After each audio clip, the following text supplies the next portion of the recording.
आज मैं आपको सुनाने जा रही हूँ अपनी ही लिखी हुई एक कहानी, प्यार ऑनलाइन।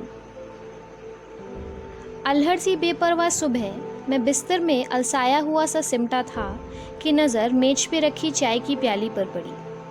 संडे का दिन था तो कुछ आलस तो लाजमी सा था। खिड़की की तरफ देखा तो बाहर बारिश की फुहार पड़ रही थी। शीशे से सटी हुई पानी की बूंदें बड़ी पाक नज़र आ रही थीं।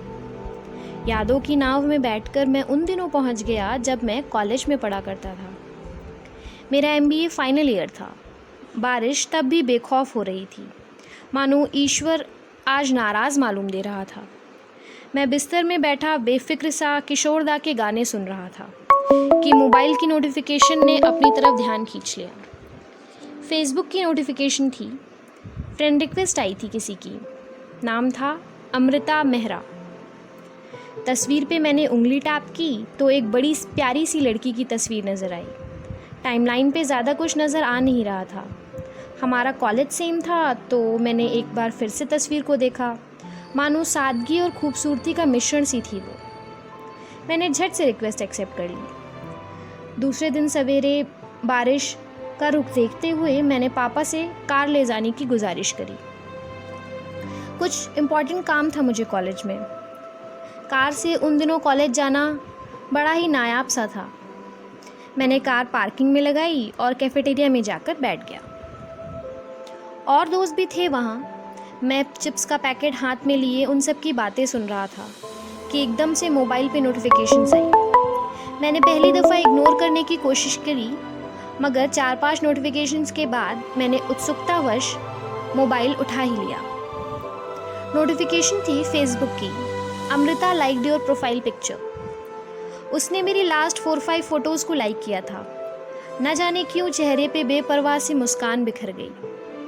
मैंने फिर उसकी प्रोफाइल चेक की तो उसने करीब 15 मिनट पहले एक फ़ोटो पोस्ट की थी। हमारे कैफेटेरिया की ही थी वो। मैंने इधर उधर नज़र घुमाई तो वो नज़र ही नहीं आई। शाम आज कुछ ढेर सारा सन्नाटा साथ लाई थी। मैं टेरिस पर बैठकर नोवेल पढ़ रहा था कि नज़र मोबाइल पे गई। अमृता का मैसेज आया था, हाय विद स्माइल इमोटिकॉन। मैंने भी हाय भेज दिया।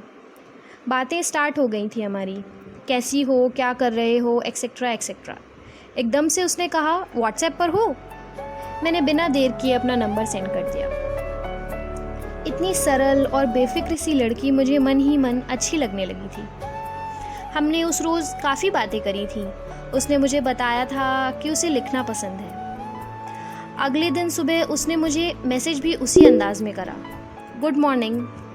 मैंने भी कुछ खुश होकर उसे खूब सारी इमोटिकॉन्स के साथ विश करा। मुझे मन ही मन लग रहा था कि सात्विक तू कहीं प्यार में तो नहीं पड़ रहा है ना। उससे बात करने की खुशी, उसका मुझे सब बातें बताना, उसकी सादगी भरी बातें मानो दिल को बहुत भा रही थी। होता है ना प्यार में ऐसा। मेरा फाइनल ईयर था तो कॉलेज भी कम जाया करता था। एक रोज़ कॉलेज गया तो मैंने उसे ढूंढने की काफ़ी कोशिश करी, लेकिन मिली ही नहीं वो। कॉल भी की लेकिन उठाई नहीं उसने। पूरे दिन बिज़ी रहती थी वो, बताया था उसने। हमारी बात करने का सिलसिला भी शाम से ही शुरू होता था। मेरा अकेले में मुस्कुराना और हर वक्त मोबाइल में रहना माँ को अखर सा रहा था, लेकिन उन्होंने कुछ पूछना मुनासिब न समझा। मेरा फाइनल ईयर ओवर होने वाला था और प्लेसमेंट्स के लिए काफ़ी कंपनीज़ भी हमारे कॉलेज आई थी। और हैरानी की बात यह है कि हमारा सिलेक्शन भी हो गया था। उस रोज़ क्लास में बैठा बुक पढ़ रहा था कि दोस्तों से पता चला कि दूसरे डिपार्टमेंट की प्रोफेसर अमृता का एक्सीडेंट हो गया है। सब हॉस्पिटल जा रहे थे। मेरे मन में अजीब सी उलझन हुई। प्रोफेसर अमृता, उस लड़की का नाम भी तो अमृता ही था ना। क्या वो प्रोफेसर थी? हम सब भी हॉस्पिटल गए। रूम में पहुंचते ही काफ़ी भीड़ नज़र आई। भीड़ को चीरते हुए मैंने देखा कि ये तो वही अमृता है। मैंने देखा उसे, वही सादगी। हाँ, दर्द की वजह से थोड़ा करहा रही थी, मोच थी पैर में। उसका रुख देखकर लगा मानो वो मुझे जानती ही ना हो। उस रोज़ नाराज़गी की वजह से मैंने भी मैसेज नहीं किया। वो भी उस दिन ऑनलाइन आई नहीं थी। दूसरे ही दिन कॉलेज में मैंने कुछ लड़कियों से बात करते सुना कि प्रोफेसर अमृता, जिनका एक्सीडेंट हो गया था, उनकी फेसबुक आईडी कोई और चलाता है। शायद उसकी आईडी लास्ट ईयर हैक हो गई थी।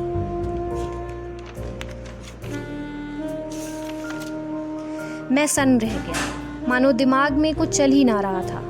मैंने व्हाट्सएप खोला तो उस रोज़ मालूम हुआ कि वो लड़की, पता नहीं उसका क्या नाम है, उसने कभी कॉलेज की बात की ही नहीं थी। फ़ोटो भी वो कभी किसी कार्टून, कोई फ्लावर या कुछ और ही लगाती थी। मैं ये सब सोच ही रहा था कि वो अमृता नहीं।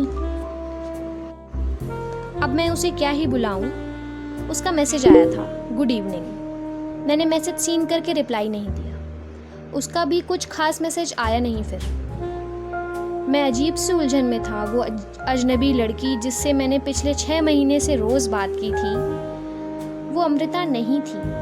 पूरी रात सोच रहा था कि ये कैसे हो सकता है। तभी सवेरा हो गया, करीब 10 बजे होंगे, कि कॉलेज के ग्रुप पे मैसेज आया। हमारी फेयरवेल थी। तभी अजनबी लड़की का मैसेज आया, एक शायरी और गुड मॉर्निंग। वो शिकायत कर रही थी कि बात क्यों नहीं कर रहे। उसकी बातें ही तो पसंद थी ना मुझे, और उसकी सादगी सबसे ज़्यादा। दूसरी तरफ प्रोफेसर अमृता, वो अब कॉलेज आने लगी थी।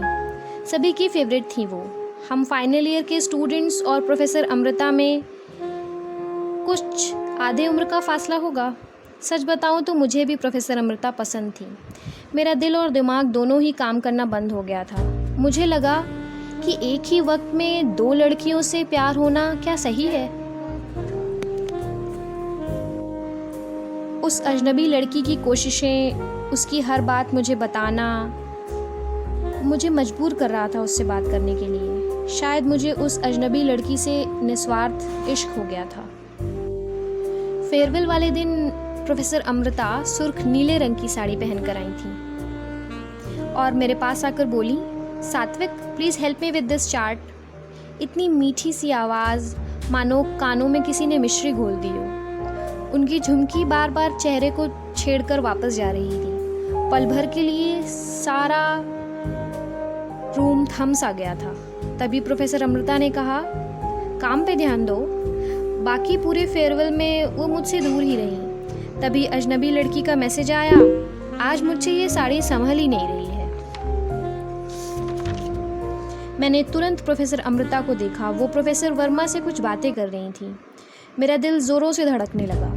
मैंने सोचा कि मुझे ये बात एक्सेप्ट करनी पड़ेगी कि वो अजनबी लड़की और प्रोफेसर अमृता 2 अलग अलग लड़कियां हैं। मेरा मन उस दिन बेहद उदास मालूम दे रहा था।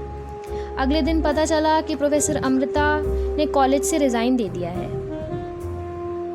मैंने वजह जानने की कोशिश की पर कुछ पता चला नहीं। मेरा डॉक्यूमेंटेशन वर्क कुछ बचा था प्लेसमेंट से रिलेटेड, तो मैं उस दिन कॉलेज चला गया। प्रोफेसर वर्मा ने कहा, कुछ डॉक्यूमेंट्स प्रोफेसर अमृता के पास हैं, वहाँ से ले लेना तुम। मैं कहना चाह रहा था कि मुझे नहीं मिलना उनसे, लेकिन प्रोफेशनल रिलेशंस के चलते जाना ज़रूरी था। तभी माँ का फ़ोन आया। कुछ मंगा रही थी मुझसे बाज़ार से। मैंने फ़ोन कट ही किया था कि व्हाट्सएप पे 20 मैसेजेस थे। मैंने पढ़ना चाहा ही था कि प्रोफेसर वर्मा ने बुला लिया। प्रोफेसर अमृता के घर पहुंचते ही मैंने उस दिन अजनबी लड़की को मैसेज किया, I want to meet you. उसने मैसेज तुरंत सीन कर लिया था। तब तक प्रोफेसर अमृता ने दरवाज़ा खोला और मुझे सोफे पे बैठने का इशारा करा। मैंने हाँ में सिर हिला दिया। प्रोफेसर अमृता ने मुझे चाय और कॉफ़ी पूछा और बोली, वहाँ टेबल पे कुछ पेपर्स पड़े हैं, सिग्नेचर चाहिए था उसमें। आपने रिज़ाइन क्यों दे दिया? मैंने सहज होकर पूछा। जितना कहा है उतना करो। उनकी रूखी आवाज़ मेरे दिल में कौन सी गई। मैंने फिर से उस अजनबी लड़की को गुस्से में मैसेज करा, मिलना है मुझे तुमसे एज सून एज पॉसिबल। तभी प्रोफेसर अमृता का मोबाइल पे नोटिफिकेशन आया। प्रोफेसर अमृता मेरे पास वाली कुर्सी पे बैठ गई और मुझे चाय की प्याली पकड़ा दी। वो मोबाइल को देखकर मुस्कुरा रही थी और फिर कुछ टाइप करने लगी। मैं डॉक्यूमेंट्स देखने में मशगूल हो गया था। तभी प्रोफेसर अमृता मेरे बगल में आकर बैठ गई। मैंने मैसेजेस का रिप्लाई किया ही था कि तभी प्रोफेसर अमृता का मोबाइल ब्लिंक करने लगा। बिना किसी देरी के मैंने प्रोफेसर अमृता का फ़ोन उठाया। वही मैसेजेस, वही बातें, आंखों में पानी सा कुछ छलक आया था।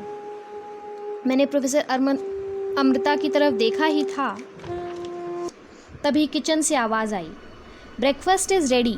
वो आवाज़ मुझे फिर से वर्तमान में खींच लाई थी। मैं किचन में गया। आलू पूरी इज़ रेडी कहते हुए उसने मेरी तरफ देखा। उलझे हुए बाल, होठों पे वही मुस्कान और सादगी भरी आवाज़, हाथों में चूड़ियाँ और माथे पे गोल बिंदी। मेरी अमृता आज भी बेहद खूबसूरत लग रही थी। बस इतनी सी थी ये कहानी।